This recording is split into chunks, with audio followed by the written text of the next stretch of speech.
আমের মরশুম তো প্রায় শেষ হয়ে এলো, লিচু আর নেই। তবে লিচু না থাকলেও জুলাই আগস্ট মাস ভরে থাকবে লিচুর বিকল্প ফল, যেটা আকারে একটু ছোট হলেও গড়নটা লিচুর মতোই। এর একটা ডাক নাম আছে, যেটাকে কাঠ লিচু বলা হয়। গাছের পাতা দুটো একই ধরনের, রঙটা অবশ্য আলাদা। কাঠের মতো রং বলেই একে কাঠ লিচু বলা হয়। মরশুমে ফল হিসেবে অনেকে কিনে খান, কিন্তু খাদ্যগুণ না জেনেই। এর ওষুধি গুণও আছে কিন্তু। ক্যান্সার প্রতিরোধকারী উপাদানের পাশাপাশি এটা ইমিউনিটি বাড়াতেও সক্ষম। যেসব বাগানে লিচু হয় সেখানে আজকাল এগুলো চাষ হচ্ছে। এই গাছের ফুল আসে এপ্রিলে এবং ফল পাকতে শুরু করে জুলাই ও আগস্টে, অর্থাৎ বর্ষায়। জাতীয় লিচু গবেষণা কেন্দ্র মুজফ্ফরপুরে এই ফলটির চাষ সফল হয়েছে। লিচুর মরশুম শেষ হলেই ছোট ভাই হাজির, অর্থাৎ কাঠলিচু। এই কাঠলিচুর মধ্যে থাকে অ্যান্টিঅক্সিডেন্টধর্মী উপাদান, যা থাইল্যান্ড ও ভিয়েতনামে বেশ জনপ্রিয়। এই ফলের পাতা অ্যালার্জি, ক্যান্সার, ডায়াবেটিস ও কার্ডিওভাস্কুলার রোগের নিরাময়ের জন্য ব্যবহার করা হয়। কৃমিনাশে বেশ কার্যকর।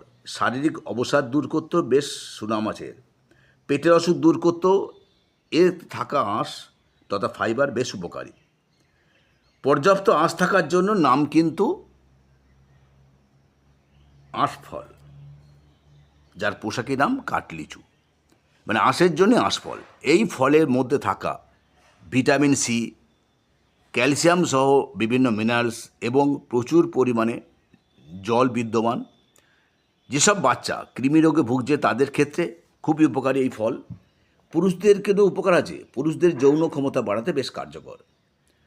পর্যাপ্ত ফাইবার থাকার কারণে হার্টের যাবতীয় সুরক্ষা প্রদান করতে এবং হার্টকে সচল রাখতেও বেশ ভূমিকা রয়েছে এই গ্রামীণ ফলের।